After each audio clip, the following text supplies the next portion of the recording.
हे काय रे श्री? आणि तुझ्या गाडीत काय? अगं हे तुला सांगायचंच राहिलं. त्या दिवशी मी आश्रमात येत होतो ना, तेव्हा सिग्नल वरती एक मुलगा हे विकत होता, त्याच्याकडनं घेतलंय मी. किती क्यूट आहे ते. अजून भरपूर आहे, थांब दाखवतो. किती घेतली? सगळं घेतलंय.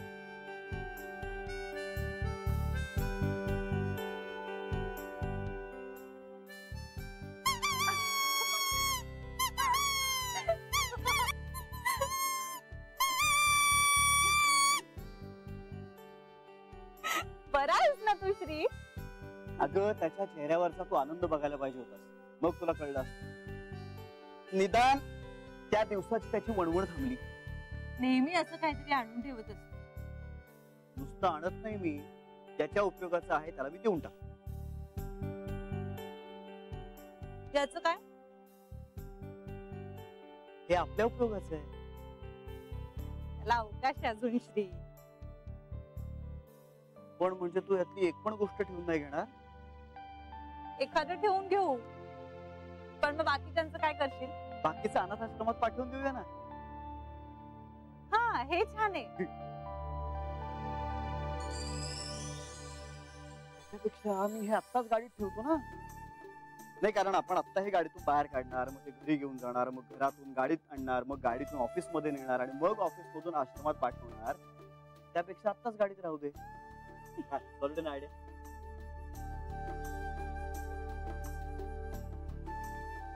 व्हॉट? काय झालं? काल मला कुणीतरी म्हणत होतं निर्जीव वस्तूंवर प्रेम करण्यावरनं. आता काय? हे सगळं जिवंत माणसांसाठी आहे. ओळख पाळख नसलेली जिवंत माणसं. असं नाही, ते आपल्या म्हणजे रादर आपल्या आयुष्याचा एक भाग आहेत ना. मग आपले स्वतःचं कपाट, आपली गाडी, यांचं काय? त्यांच्यावर प्रेम नको करायला? तू कर ना, माझं काहीच म्हणणं नाहीये, तू कर. माझं फक्त इतकंच म्हणणं होतं की गाडीवर, कपाटावर प्रेम करणं मला नाही जमणार. असू दे हा श्री. ते नाही, पण खरंच तू हे करतेस ना, मला खरंच खूप आवडतं, छान वाटतं. मला नाही बाबा जमणार हे असं निर्जीव गोष्टींबाबतीत इमोशनल वगैरे होणं.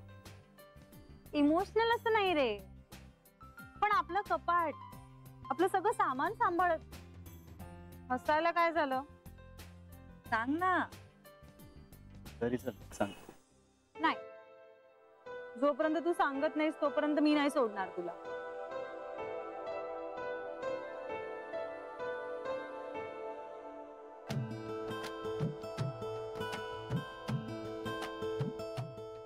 सोडायचं नाहीच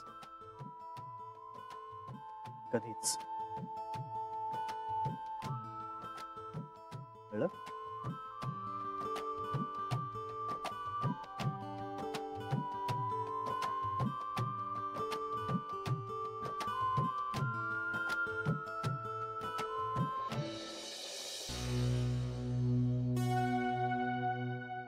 आई, आई, आई, अहो ताप आहे तुम्हाला? नाही ग, जराशी कणकण आहे.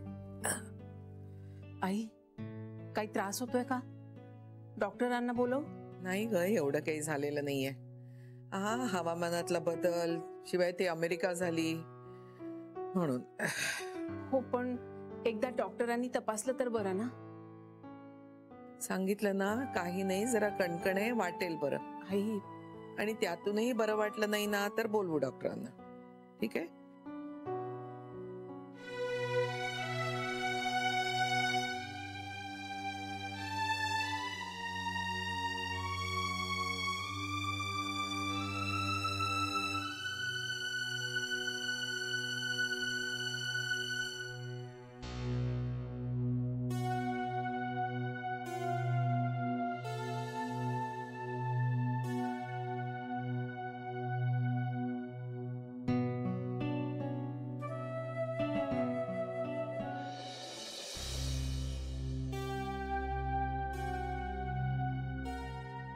श्रीला साधं विचारावंसं सुद्धा वाटलं नाही की बेबी आता काय झालं, का नाही म्हणालीस तू?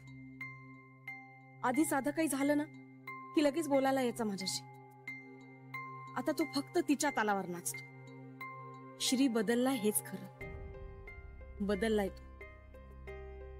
मूळ कारण ती आहे. तिच्यामुळे माझा भाऊच नाही तर माझा भाचा आणि माझी आई सुद्धा माझ्यापासून दुरावली. माझी आई तोडली तिनं माझ्यापासून. आईलाही आता माझ्याबद्दल काहीच वाटेनासं झालं. मी त्या मुलीला या जन्मात कधीही क्षमा करणार नाही. कधीच नाही.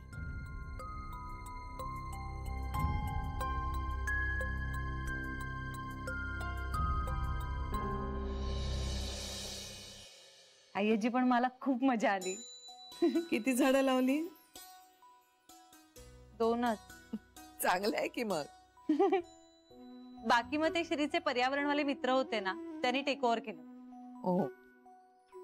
आईजी, श्रीने 5 एकर जमीन घेतलीये फक्त झाडं लावण्यासाठी. वाढवलीच पाहिजेत जंगलं. मला इतकं छान वाटतंय ना. पण त्यातले काही वनस्पती तज्ञही होते. म्हणजे कुठली झाडं लावावीत, कुठली लावू नयेत, कुठल्या झाडांचा पर्यावरणासाठी उपयोग होतो, कुठली झाडं अशीच असतात, असं बरंच काही कानावर पडलं. वा, हे छान झालं. पण बेबी आता रागवलं ना. नवीन काय आहे त्यात? मी सॉरी म्हणू का त्यांना जाऊन? तुला वाटतंय का सॉरी? तसं नाहीये, पण म्हणजे सॉरी वाटत नसेल तर कधीही सॉरी म्हणू नये. पण ते दुखावले गेलेत ना. तुझी जबाबदारी नाहीये ती. पण आईची हे बघ जान्हवी, कुणाच्या इमोशनल थयथयाटाला शरण जाणं म्हणजे त्याला पुन्हा पुन्हा तसंच करायला प्रवृत्त करण्यासारखं आहे. नको करूस असं. मी बोलणार आहे श्रीशी, नाहीतर तू बोल. त्याला सांग म्हणावं माझी इच्छा आहे की बेबीशी तू या बाबतीत बोलायच्या फंदातच पडू नकोस.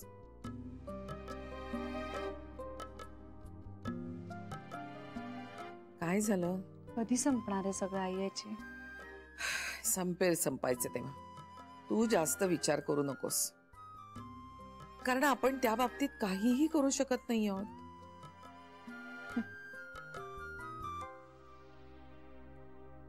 आईजी, श्री म्हणत होता की आपण आईस्क्रीम खायला जाऊया. अगं मग जा ना. जाऊ? हो.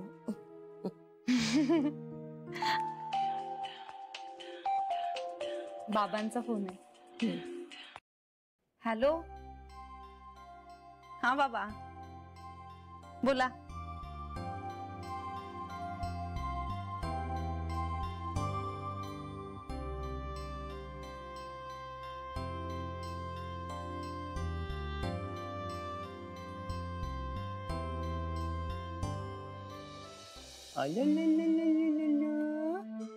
काय झालं? काय झालं?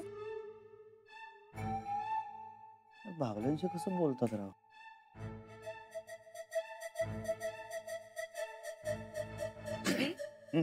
आता मला सांग, तू का हसत होतास? अरे देवा, ते आहेस का तुझ्या डोक्यात अजून? मग मी तुला म्हणाले होते. नाही नाही नाही, तसं काही नाहीये ग. मला तुझ्या बोलण्यातल्या विरोधाभासावर हसू आलं. म्हणजे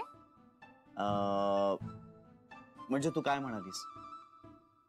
बिचारा कपाट. त्याच्या आधी हा, इमोशनल असं नाही, पण बिचारा कपाट. हा, म्हणजे तू एकीकडे इमोशनल नाही असं म्हणतेस आणि दुसरीकडे बिचारा कपाट असं म्हणतेस. या विरोधाभासावर हसू आलं मला. काय बरोबर ना? एवढी टिंगल करायची काही गरज नाहीये, हो की नाही? अगं टिंगल नाही, उलट खरंच सांगतोय मी. मला हे सगळं आवडतं खूप. काहीही. अगं खरंच, तुझं असं सगळ्या गोष्टींशी जोडलेलं असणं फार आवडतं मला. त्या लेवलची इमोशनल आहेस तू. म्हणजे गंमत सांगायची ना तर प्रत्येक गोष्ट करताना मी कधीच लॉजिक सोडू शकत नाही आणि तू प्रेम करताना तुला लॉजिक कधी लागतच नाही. गप्प बस ना श्री. खरंच. तुझ्याशी बोलण्यात कोण जिंकणार? बाप रे, ही पण जर तुझ्यासारखीच झाली तर मग अवघड आहे. तुम्ही दोघं वादच घालत बसाल एकमेकांशी. आमच्यात कधी वाद होणारच नाही. असं काही नाहीये श्री. अरे आम्ही बेस्ट फ्रेंड्स असणार आहोत. आणि मी तू आई. दोघांचीही.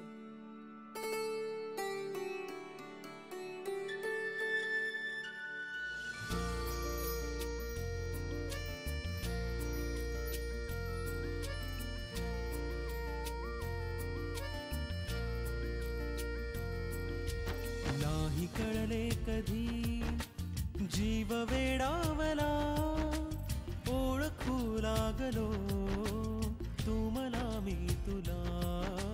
नाही कळले कधी.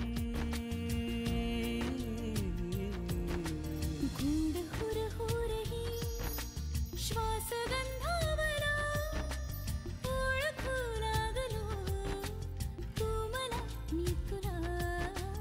नाही कळले कधी. तू मला मी तुला गुणगुणू लागलो, पांघरू लागलो, सावरू लागलो.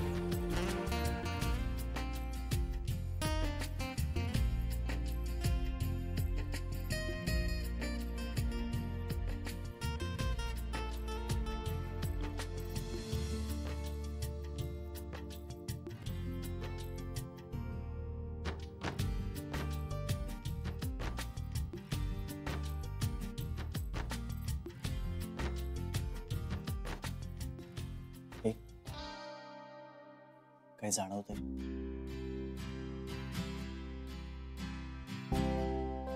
खूप भारी वाटत असेल ना?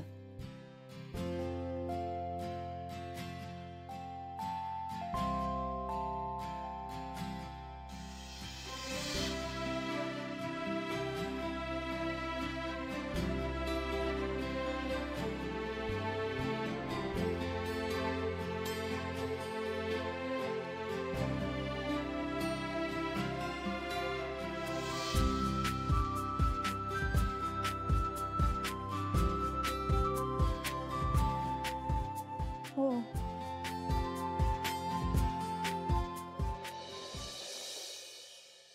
आई, बाहेर सभा चालू आहे बायकांची. मी स्फोटाची वाट पाहते. म्हणजे ही धुसफूस स्फोटानच संपणार आहे. एकदाच मोठा स्फोट होईल आणि मग सगळी कुरबुर संपेल. आणि होऊ द्यावा असा स्फोट. सगळे एकमेकांवर चिडतात आणि मोकळे होऊन नव्यानं एकत्र येतात. भांडल्याशिवाय प्रेमाची किंमत कळत नाही कांता. बेबीला तुझाही राग आलेला दिसतोय. बेबीच्या रागाचं काय करायचं मला आयुष्यात कळलेलं नाही. चांगली आहे का बिचारी? चांगली आहे रे कांता, पण अतिरागानं सगळ्या चांगल्यावर बोळा फिरवते ती. पॉझिटिव्ह आहे. आणि तुझ्या बाबतीत तर जास्तच. पण वय वाढलं की हे सगळं कमी व्हायला पाहिजे ना कांता. वय वाढलं की तिचं कुठे वाढलंय? लहानच आहे ते अजून. तिच्यापेक्षा लहान कुणीतरी येते ना आता. ती आली की तिला कळेल आपण मोठे झालो ते. काही नाही काही. श्री लहानच होता की तिच्यापेक्षा. ते वयानं फक्त. पण मॅच्युरिटीचं म्हणशील तर श्री जास्त मॅच्युअर्ड आहे तिच्यापेक्षा. खरंय. आणि जान्हवीच्या बाबतीतही तेच आहे. तेच दोघं समजून घेतात बेबीला. वहिनी पण जरा हुशारच आहे. ते त्यांना सांगितलं नाही ना जान्हवी बद्दल म्हणून. समोरासमोर बसून सुटणाऱ्या प्रश्नाचा तंटा करू नये एवढं भान असायला हवं ना. पण नाही म्हणजे श्रीनी सांगितलं नाही हे खरं आहे. पण त्याला तरी विचारायला कुठे माहिती होतं की नर्मदा योग सेंटर मधून जान्हवी डायरेक्ट आपल्या घरीच येईल म्हणून. त्या बिचारीकडे सामानही नव्हतं तिचं. अरे सामानावरून आठवलं, मला जान्हवीसाठी कपडे आणि इतरही काही सामान घ्यायचंय. मी पण येऊ? तू कशाला? तुझं काय काम आहे? अगं ड्रायव्हर म्हणून. नको, आम्हीही जाऊ. अगं पण तू गाडी चालवणार म्हटल्यानंतर श्री तसाही तयार होणार नाही. एक काही अति आहे. एवढी काय वाईट चालवत नाही मी गाडी. उगाच भीतीचा वरवंटा घेऊन बसलाय मनात. तू एक काम कर कांता, तू त्याच्याशीच बोल. बोलतोच. आता नको, झोपली असतील दोघं. श्री जागा असेल, तो कुठं झोपतो? झोपतो नाही, झोपायचा. आता झोप परत आली आहे ना त्याची. हो. ठीक आहे, उद्या बोलतो. Good night. Good night. माझी झोप वाट बघत असेल, जायला हवं.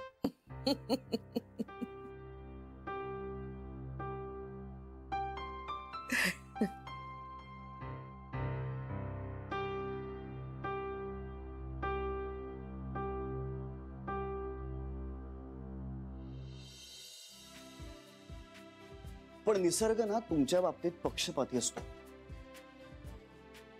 हं. म्हणजे बघ ना, नवीन काहीतरी निर्माण करण्याचं सुख निसर्ग फक्त तुम्हालाच देतो. म्हणजे एक अख्खा जीव तुमच्या पोटात वाढत असतो. 9 महिने 24 तास तुम्ही कनेक्टेड असता त्याच्याशी. पण बाबा होण्याचाही आनंद आहेच ना. हो आहे ना. पण आम्ही बाळाशी इतके कनेक्टेड नसतो ना, इतके जवळ नसतो त्याच्या.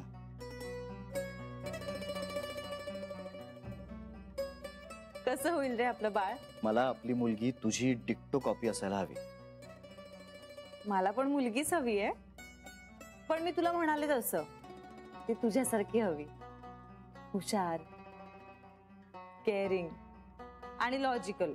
पण मला ती तुझ्यासारखी इमोशनल सुद्धा चालेल. मुली असतातच इमोशनल. नाईस. तू बघ ना किती कनेक्टेड आहेस.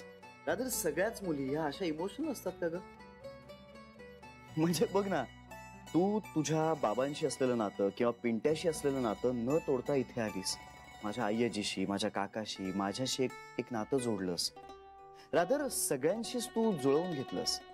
माझ्या घरातल्या प्रत्येकाला तू आपलंसं केलं, सामावून घेतलंस. मी तुझ्या फॅमिलीतल्या माणसांना असं सामावून घेऊ नाही शकलो. म्हणजे कायमच एक लॉजिकल डिस्टन्स राहिला. असं काही नाहीये श्री. नाही, खरंच खरंच. म्हणजे आता बघ ना, तुझं तुझ्या बाबांवर जितकं प्रेम आहे, तू तुझ्या बाबांच्या जितकी जवळ आहेस, तितकीच माझ्या आईजीच्या पण जवळ आहेस. तुझी माझ्या काकाशी एक छान घट्ट मैत्री आहे. पण मी तुझ्या बाबांशी तुझं माझ्या आईजी बरोबर नातं आहे ना, तसं नातं नाही निर्माण करू शकलो. किंवा मी पिंट्याशी तुझं आणि काकाचं जे नातं आहे, जी मैत्री आहे, तशी मैत्री नाही डेव्हलप करू शकलो. अरे, कारण तू त्या घरात राहत नाहीस. बापरे, तो तर मी विचारही करू शकत नाही. हा, म्हणजे माझं घर सोडून पुण्यासाठी तरी मी दुसऱ्याच्या घरी जाऊन राहतोय, हे शक्यच नाही. हे शक्यच नाही. त्यापेक्षा मला ते कोणीतरी नसलं तरी चालेल एक वेळ, पण मी माझं घर आणि माझा कम्फर्ट झोन सोडून कुठे जाणार नाही. एवढं काही नसतं श्री, इतकं अवघड नसतं. ते तुमच्यासाठी. कारण मुली जोडतात, त्यांना नवीन नवीन नाती निर्माण करता येतात. जानवी, तुम्ही तुमच्या कम्फर्ट झोन मधून बाहेर पडून तुमचं एक वेगळं असं जग निर्माण करू शकता. ही स्ट्रेंथ असते मुलींची. म्हणून मला मुलगी हवी.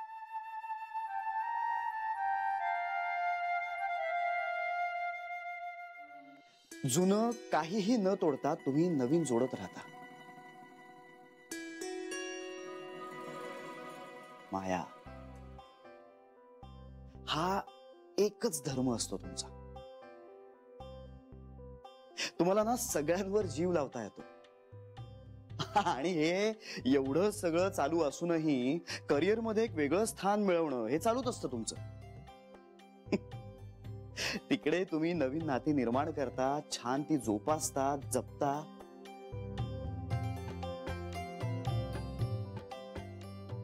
अशा असतात मुली. आणि म्हणून मला मुलगी हवी आहे जानवी. प्रेम करणारी, जीव लावणारी, आई बाबांना आयुष्यभर जोडून ठेवणारी, खमकी हुशार मुलगी.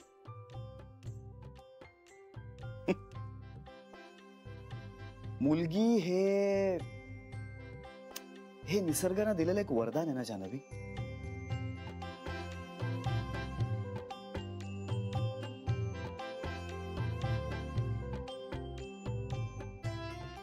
एवढा विचार तर मीही केला नव्हता श्री.